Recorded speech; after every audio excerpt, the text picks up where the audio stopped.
This is an infrared sensor.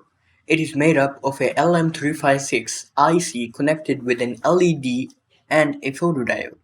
The way the sensor works is that the LED emits infrared rays. If these rays, after reflection, are absorbed by the photodiode, this LED turns on, indicating that the photodiode is receiving the IR rays.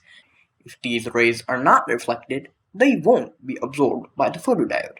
Hence, the LED stays off as no electrical signal is generated. This process is what enables it to be used as a sensor.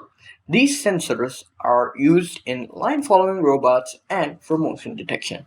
To watch more enlightening and informative content, make sure to subscribe to the channel. Thank you.